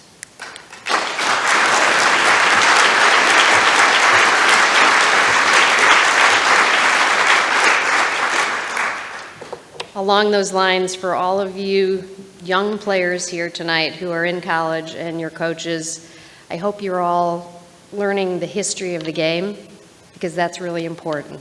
So make sure you know as much as you can about this game that you're all blessed to be playing. That's just my little side note. Thank you to my family and friends who traveled a long way to be here this weekend. Your support now and through the years means the world to me. I grew up in a tennis family in Kalamazoo, Michigan, and the sport became a huge part of my life for the next 50+ years. After following my dad around to his tournaments, when I was a little girl, I begged my parents to let me play tennis too. My dad sawed off a little wooden racket for me when I was 6, and that is where this incredible journey began for me. My younger sisters, Lisa and Tracy, who are here with me today, were dragged along to a lot of my tournaments and soon started playing tennis themselves. We all played Division I tennis, Lisa at the University of Toledo and Tracy at the University of Iowa, and our dad played at Western Michigan University. Our mom was busy with her league tennis for years until much of her time was devoted to taking us to our practices and tournaments. Our parents instilled in us a strong work ethic and a positive attitude. They sacrificed a lot for us to pursue our dreams in tennis, and we are forever grateful. Our parents would have given anything to be here this evening, but due to some health concerns, that was not possible. As Sandy said, at the age of 6, I was diagnosed with a lifelong health challenge of diabetes, type 1 diabetes, as a matter of fact. While this was incredibly scary for a young child, it helped to know that my dad also was living with type 1 at that time, and a number of years later, my sister Tracy was also diagnosed at the age of 14. Our poor mom had her hands full taking care of all of us diabetics in the family, and luckily we've all made it this far. Our dad is 57 years now with diabetes, 51 for myself, and Tracy's around 40, I believe. So it's knowing what it takes to live with this 24/7 disease. I'm so proud that we were all able to compete at this level. I wish we had today's technology back then, because it sure would have been a lot easier than trying to manage our blood sugars with the very inaccurate methods they had then. As Sandy mentioned, I tried to keep my diabetes on the down low. I didn't want anyone to feel sorry for me or think that they had an advantage over me on the court. I kept it a secret as much as I could. Now, I'm like a bionic woman with several devices attached to me. I have an insulin pump on one side, a Dexcom glucose monitor on the other. If you hear any loud beeps during this, it's probably either me or my sister having a slight issue, so we'll hope that doesn't happen. I was extremely grateful that Sandy Clifton was willing to take a chance on a small diabetic girl from Kalamazoo, Michigan, to come play for her at Northwestern University. I was a late bloomer, but I hit my stride in college and worked my way up the lineup.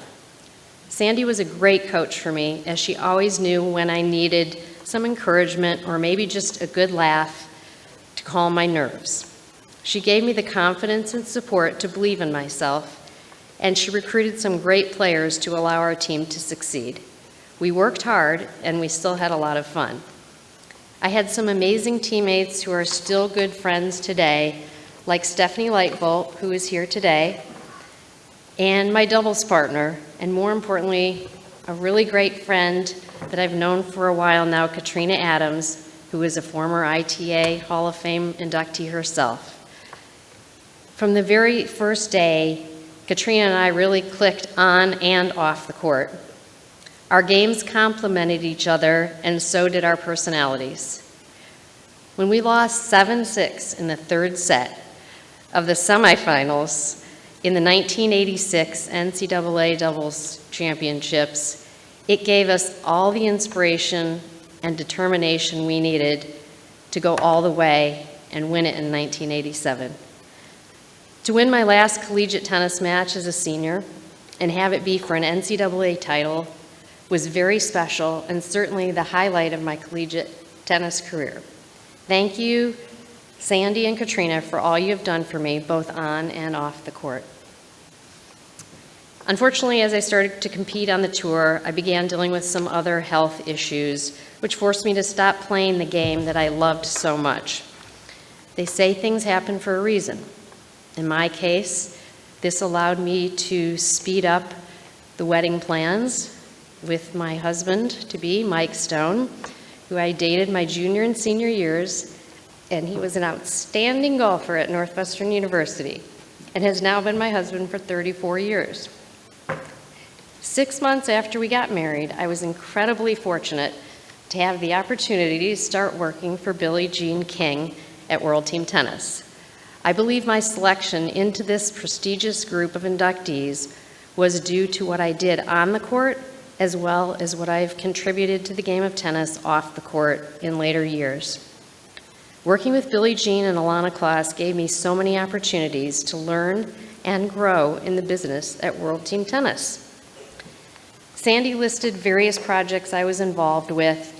The WTT Junior Nationals that I was involved with creating and running out in San Diego was one of my favorites. We created this tournament for kids that were on the bubble for national rankings, and that was me for a number of years, so it had a lot of personal meaning to me. And these kids were also really hoping to get a scholarship to play tennis in college, so it meant a lot. We started this back in 1998, and the tournament is still in existence today, 25 years later, so hope it keeps going. The most gratifying project that I've been involved with certainly is the Donnelly Award Scholarship Program. We just celebrated our 24th year with the Donnelly Awards 2 weeks ago out at the US Open. And this is something that means so much to our family. Thanks to Billie Jean, who created this in our family's name, we now have a lasting legacy for which we are all very proud. After spending the last 33 years with Billie Jean in my life, having her as my childhood idol, then my boss, my mentor, and most importantly, a wonderful friend, if you had ever told me that I would be inducted into any Hall of Fame that Billie Jean was a member of, I never would have believed it. Not in a million years. I couldn't even make that up. And certainly, I consider this the highest honor that I could ever receive for the sport I fell in love with so many years ago. It's a hard one. The only honor that tops this is the privilege Mike and I have had to be parents to our two wonderful children, Danielle and Nick, who are here with us today. I knew I was going to do this. They knew I was going to do this, so I'm right par for the course. Thank you both for filling my heart with pride and joy every single day. I will close with a quote that I love and sums up my life in tennis, if I can get it out. All right. To win the game is great. To play the game is greater. But to love the game is the greatest of all.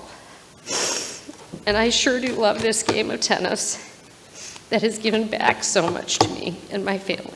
Thank you.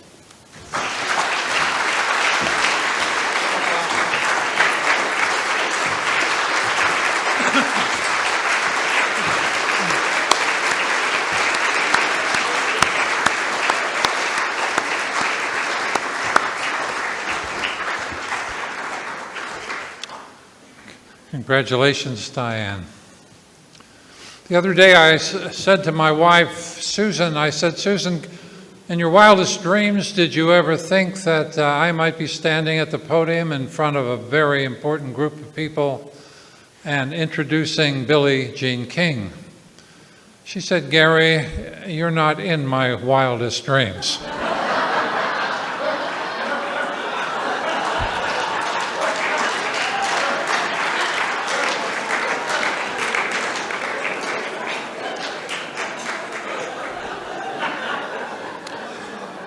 Nevertheless, most of us would love to be introduced as someone who needs no introduction, but even people in the Hall of Fame need introductions. But every now and then we meet someone in our midst who truly needs no introduction. Ladies and gentlemen, Billie Jean King.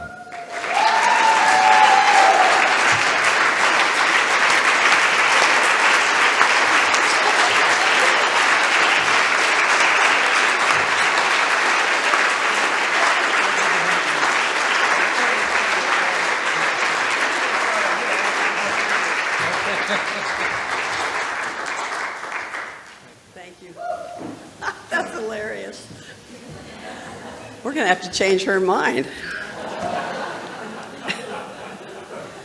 Wow. Thank you, Gary. Well, the one thing that just listening to everyone tonight, I have one of the sayings I have is relationships are everything. And if tonight didn't tell us that, nothing ever will. You think about each and every one of your own lives, relationships are everything. Whew. Anyway, I'm wearing this color, I don't know, whatever you want to call it, lavender, purple, whatever, because it's Diane's favorite color, but it's also Northwestern's color.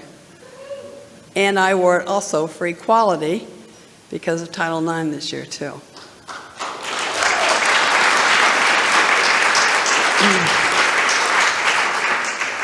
And it's so great to join you tonight. Congratulations to Lynn Loring, to Anna Maria Fernandez-Ruffles, and to Lisa Spain-Short. Thanks for that little short note you gave me on your inductions to the class of 2022. And Ilana and I are so proud. Ilana's my spouse, my wife, my significant other, the most significant person in my life. She's here tonight as well. And we're so proud to be here to salute our longtime colleague and friend, obviously Diane Donnelly Stone. Or as she was known in 1976 when she played Bobby Riggs, Diane Little Lightning Donnelly. And I won't ask who won because I don't really care. We've all had the opportunity to hear Sandy and Diane talk about her career, and on and off the court and everything that Diane's done. But hearing these stories once again remind me how significant Diane's contributions to our sport and to our company really are. We have not been involved in World Team Tennis for quite a while, but Diane is still involved with our Billie Jean King enterprises and our leadership initiative as well. And she's still working just as hard. And of course, it's more amazing, as you all know, that she did this with type 1 diabetes. I mean, I used to see her check her blood all the time in the office, and she never complained once. And as she said, tennis is in her blood, winning is in her gut, and compassion is in her heart. She's really something. At 6 years old, when all the Vera kids were on the courts, the coach would not let her be part of what they were doing at all. So the coach would say, you go back in this back room, there's a rebound net, and Diane started to call that rebound net Martha Wall. And she said, let me tell you, she wanted, she said, I thought I could beat that thing. When she's 6 years old, you've got to fit your head around 6 years old. So she just hit over and over and over and over and over again. But what she didn't realize, she was practicing so hard, she was better than the other kids that were a lot bigger.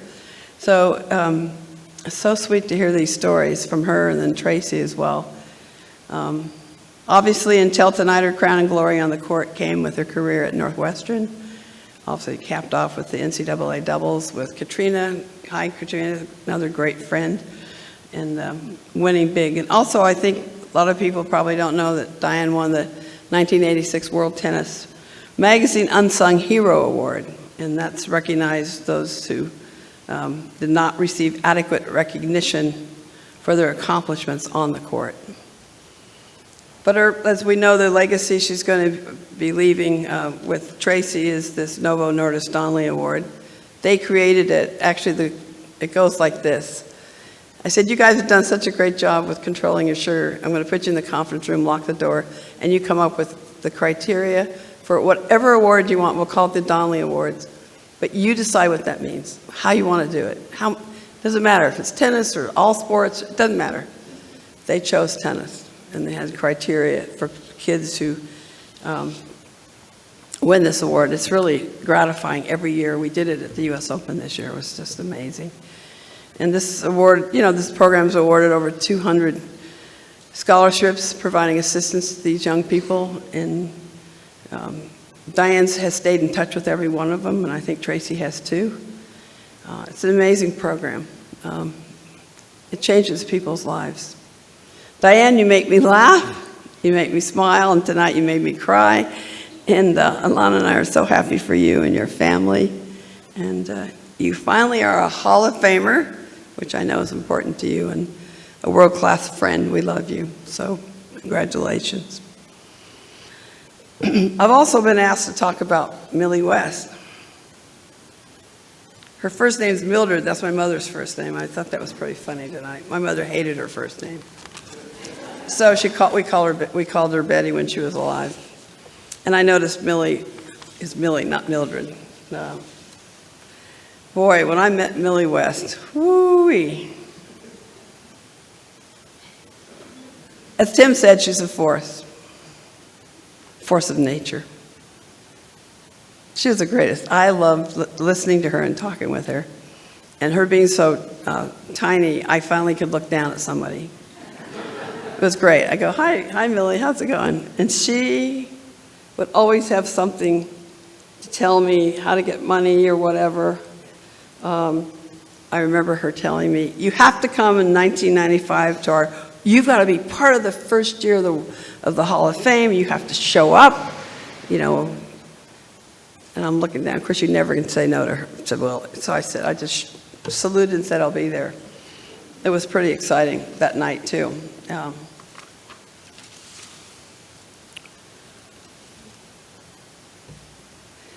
I think our friend, Dr. Ann Lebedeff, who also was in the Hall of Fame in 2019, and Coach Sheila McInerney back there at ASU, you two talked about Millie was the perfect person to ask for money, and she was. She was a Southern woman with lots of charm and class who didn't take no for an answer. And haven't you heard that all night tonight? She really didn't. And then in this 1999, of course, the men had their Hall of Fame in 1983, is that right? I think that's right, at University of Georgia. And Coach McGill had me go there, that was fun. But Millie kept saying, we have to have a better one than the guys do in Georgia. We got to make it nicer. We got to do a better job. You know, she's just all into this. And I'm going, okay, I'll come. All right, I'm ready. I'll be there. But that year, for me, was so wonderful because the other women who were also inducted were most of them were all my sheroes. I'm one of the luckiest people to have ever lived because I got to meet great men and women tennis players, but I got to meet probably 10 decades of greatness because I'm going to be 80 next year. So remember, I got to meet everyone I mentioned here. I've met Pauline Betts. Addie was part of that first year in '95, #1 in the world. My personal shero favorite was Althea Gibson. At 13, I got to see her play. She was #1. She was the first black to ever be able to play at the U.S. Nationals. Blacks were not allowed to play until 1950. And she won the French in '56, Wimbledon 57, 58.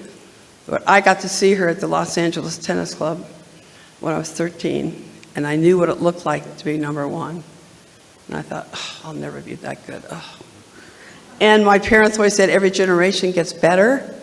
So I thought, I have to play better than Althea? How's that going to ever happen? Oh, God, I don't know. And then Doris Hart. Lisa mentioned her racket, that blue throat. I remember that, Doris Hart. She had a great book out, Tennis with Hart. I used to sleep with that book. I slept with Althea Gibson's book.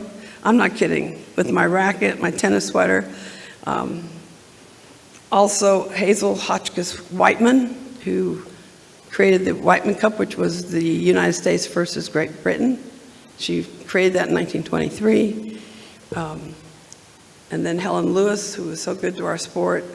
Dr. Ann Pittman, I think she was at ASU as well, if I remember correctly. And then also Betsy and Mark. Obviously, they're the ones that gave the money for the Hall of Fame. And I know some of you got to go look at it. I haven't seen it for a while, so I can't wait to see it. But you see, without Mark and Betsy, that wouldn't have been possible. And one thing about Betsy is she played on the tour. So she was a really good player on the tour, and that never comes up. She was really great. So what a first year for the Hall of Fame that I personally could be inducted with all my sheroes here. That meant so much to me. I'll never forget it. And thanks to Millie, I got here.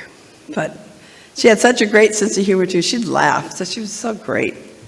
And she had absolute loyal dedication and commitment to each and every inductee to the Hall of Fame. If she was still alive, she'd be every one of you. She'd be on it. She was a leader of equal rights. She had empathy. She had kindness. She was a great role model for all of us, for all people. And she was a great woman and a wonderful friend. And we all miss her. And thanks to Brian Williams, thank you for all the videos. Now let's go to the videotape and hear from some of Millie's friends. Thank you, everyone.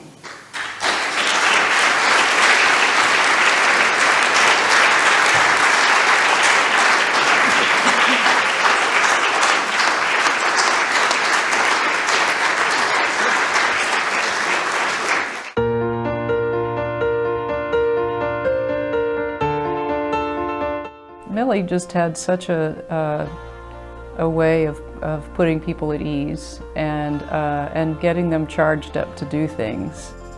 Listening to her speak or champion something that was near and dear to her heart, you just couldn't help but want to volunteer or take on that assignment. And sometimes she would come out and just directly tell you that you were going to do something, and that there was no choice in the matter. You just did it. But I also think she gave people the chance to have the confidence to step up and do things that maybe they didn't think they could do. She made things happen, but she did it in a way where she welcomed you into her world. And when you got swept up into her world, good things happened to you, good things happened to other people. And she was just, she was one of a kind. Millie was just a tremendous fit for this place. We are a state university, but we're also a highly selective institution. She had that innate sense of what a person had and whether or not they were the right person either to be a student or a coach at William & Mary. There was never any more pressure I felt, and I say that in a positive way, than when Millie was at the matches, because Millie was an architect of the William & Mary tennis program, an architect of the Hall of Fame, and she had such high standards. And so I always felt compelled to please her, to make her proud with the team that I was putting on the court. And and I never told her that, and I know that she knew that, but there was a standard that I knew she wanted, and it was really more for her than anybody else that I wanted that standard to be met. As people started to realize, okay, this thing, Title IX, is very important. Well, Millie, of course, knew that before everybody else, but she was there. She led the charge. She fought the battles. She fought the battles within the athletic department. She fought the battles for individuals. I think if it had not been for Millie, William & Mary's women's athletics would not be anything like it is today. That was her genius. She was one of the people who could approach someone from the other gender and help that individual understand why women's issues were important and why Title IX was absolutely essential and inevitable. She was just so talented in explaining an issue in such a way that both sides could come together and agree that what Millie said was right. She couldn't walk 10 feet without running into somebody, and they just, it was like parting the seas to be her escort. I had the good fortune to be her escort a few times at some events, and along with a legion of other people, because she was always going to events. And I drove over sidewalks and grass, and people would be running to my car to tell me I couldn't go there, and then they'd look in, they'd see Millie, and they'd be like, "Oh, Mrs. West, please." I will say many people in the college lost a friend. I know I lost a dear friend. But at the end of the day, we have to look at it as we didn't lose anything when Millie passed, because we still have Millie's memory. We know the things that she accomplished, and her memory is our blessing. So I'd prefer to look at it like that. I think what I would want to tell her is that what she did was amazing, and that it's still impacting us, and that it was more than most humans can do, and her legacy lives on, and that she mattered to a lot of people. Millie's created something with the Hall of Fame that when people come inducted, I think it's one of those watershed moments that they'll really remember, that they're being honored, they're being remembered, they're being celebrated. And what greater gift could you really give to people than to make them feel that way? What better way to touch somebody? So I would want to say congratulations and thank you, and on behalf of all the people that you've touched, thank you.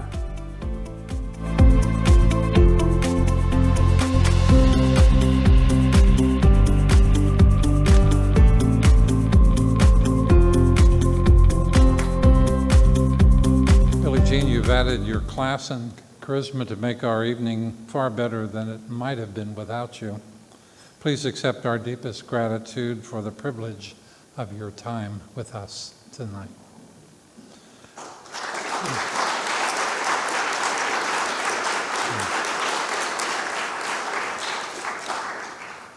And that last speaker, Tyler Thompson, I can't think of many people who would even try to follow Millie as curator of the hall, but you not only have followed her, but you've done it with great competence and professionalism. Congratulations to you as well.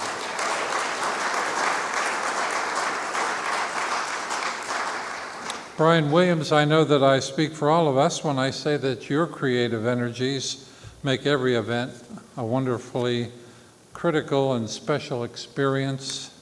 But as everyone knows, usually there's someone else that helps a great creative artist, and in this case, it is his lovely and talented wife, Janice. Thank you, Janice.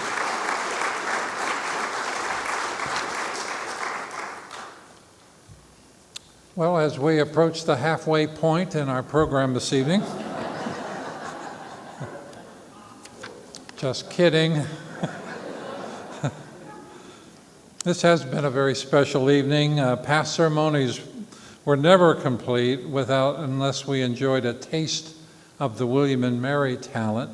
And tonight we'll continue that tradition. Ladies and gentlemen, I give you the gentlemen of the college.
Thanks to the gentleman for capping off our program. I have to confess that as a member of a local church choir, I was hoping the gentleman would invite me to sing with them this evening. But even without me, I think you'll all agree that they were pretty good. As we close our program, I offer my personal congratulations to our newest Hall of Fame members, our thanks to those who made our program so enjoyable, and thanks to all of you for your presence this evening and for your support of women's collegiate tennis and the Hall of Fame. Thank you and good night.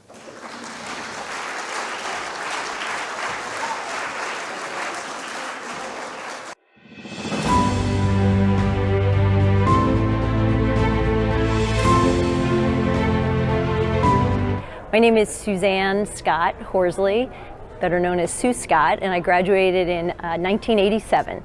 And I was here early in 1983 playing field hockey. I was a field hockey athlete, and I got to see and meet Millie from a distance. And I can remember all the things that everybody said that we just heard about in there, her perseverance and her bigger than life kind of personality. And I think what really resonated over the 4 years as I got to know Millie, for me, was a realization of what I had always known as a young woman in the mid and early 70s playing and having opportunities with Title IX to do some of the things that I always wanted to do, but never really saw it fully until we really got until I got to see Millie. She was the embodiment of all of it coming together. And so she was a great role model for me in so many things. And I'm a wellness teacher today. I teach a lot of these things. I encourage young women to play sports and to be who they are. And I try to do as many things as I can that follow the lead of somebody who was so incredibly special here for my years and for so many years at William & Mary. Hi, I'm Elizabeth Overstreet Trumbull. I was a William & Mary volleyball player, graduated in '87, and my two daughters also go to the college. One graduated in 2019, and my second daughter is a field hockey player, scheduled to graduate in, I don't remember, 2024. And Millie was amazing when I was an athlete here and loved decorating Christmas trees at her house and running security for concerts and anything else she called and said the volleyball team needs to come do this, we went and did. But the biggest impact she had was when I had gone to Europe after graduation. I didn't have a job. And I had been home about 3 days and I got a call from Millie West and she said, I hear you're back in town and I hear you don't have a job, but I have a job for you and I need you to be in Williamsburg in 2 days. And I said, I don't know, I don't have a place to live. She goes, don't worry about anything. You just get in your car, pack up, and you come to Williamsburg and I'll figure out the rest. So I did, and she had a place for me to stay. It was a great experience. I got to help run the Whiteman Cup that year. Got to help plan the Plumeri Pro-Am, and it was the most impactful 7-month internship on the planet. And I learned everything I ever needed to know about leadership, about fundraising, about working with people, about building bridges. And I learned it all from Millie. So thank you, Millie. It was a great service day. Thank you, Peel. Amazing. And love you forever. Bye. Hi, I'm Kay Flory, and here's my brother Craig Schutte. We both live in Virginia Beach, and we loved our Aunt Millie. Actually, it's Uncle Marvin that's our uncle, but we certainly love our Aunt Millie, and we love visiting with her. My husband was a former teacher tennis pro, so they had wonderful conversations. We always loved going to Gloucester with family gatherings and just being together. She was always a gracious host and just always smiling. She had a wonderful smile, and we just miss her so much. Hello, my name is Sheila Kaneen Din, class of '85. I was a field hockey player and also worked in sports information. Back in those days, it was a women's athletic department, and so I did get to do quite a lot of wonderful things with Millie, including getting involved in the first Whiteman Cup and being able to be on the ground floor of what became an amazing program. I also felt that Millie was someone who embodied a quote I first heard when I was a 7th grader, kind of all full of women's lib and wanted to go prove myself every day out at PE. And I had this 7th grade social studies teacher who said, women are going to succeed by being assertive, not aggressive. And that's not something everyone wanted to hear, but it rang a bell with me. And when I met Millie and saw what she'd accomplished and continued to accomplish, it kind of was that example, because she knew what our rights were. It wasn't, we didn't have to hit anyone over the head with them because they were our rights. Just as we heard earlier in the day about, we had a right to be on every field and pool and court and arena, and we all got to blossom under that because we were here and we were valued and we were challenged and we had opportunities that we were going to take full advantage of. And she applauded every person's goals and accomplishments and encouraged all of us to find our path, and it was really something to be part of that in those formative years. So I valued Millie's example every day since the day I met her, so thank you.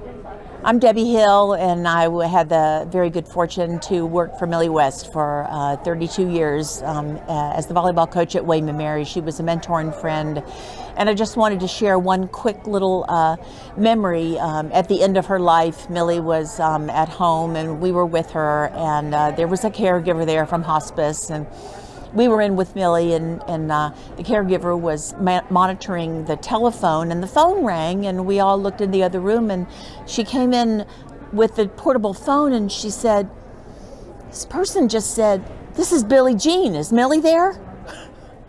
And we said, "Oh, yes, that's Billie Jean King, and she's calling for Millie West." And of course, yes, they are on a first name basis.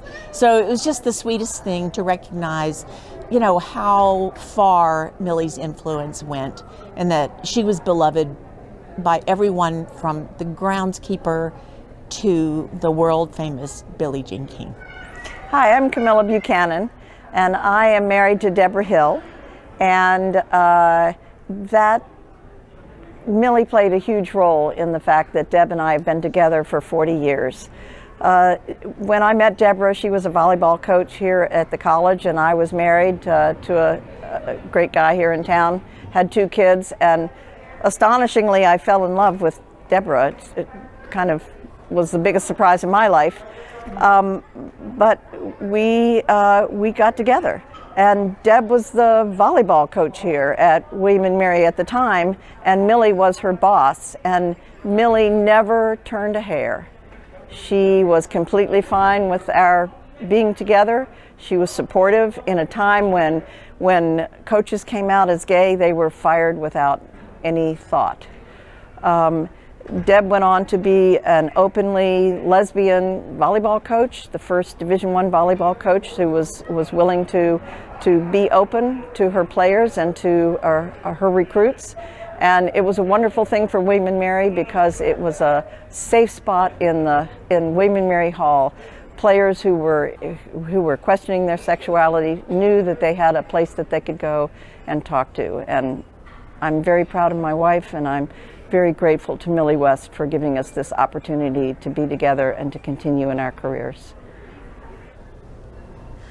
I'm Francie Pierce. 40 years ago, this August, September, Millie West hired me for what was my dream job at the time. I was the sports information director for women's athletics. I had done sports information for a Division III men's and women's program at my alma mater, Oberlin College, but doing just women's sports was what I really wanted to do. And Millie West had the vision to realize that women's athletics at the collegiate level needed some promotion. It was an honor to work for her.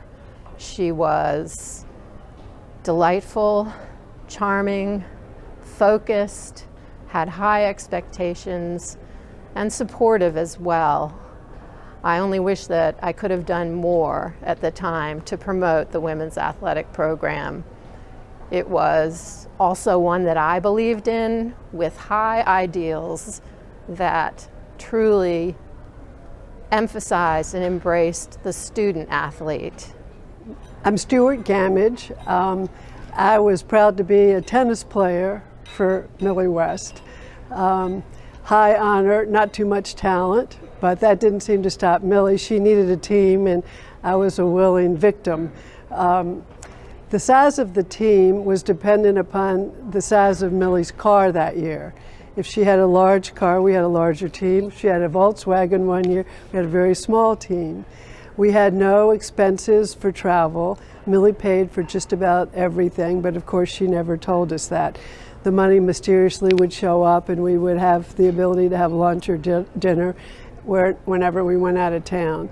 But we had to have 2 layers in the back so that we could sort of double deck the number of people that could play on the out-of-town team. But before Title IX, women had virtually nothing other than Millie's station wagon. We had tennis balls, no rackets, no shoes, no uniforms, no folks that would come in if you had an injury and patch you up. It was only Millie.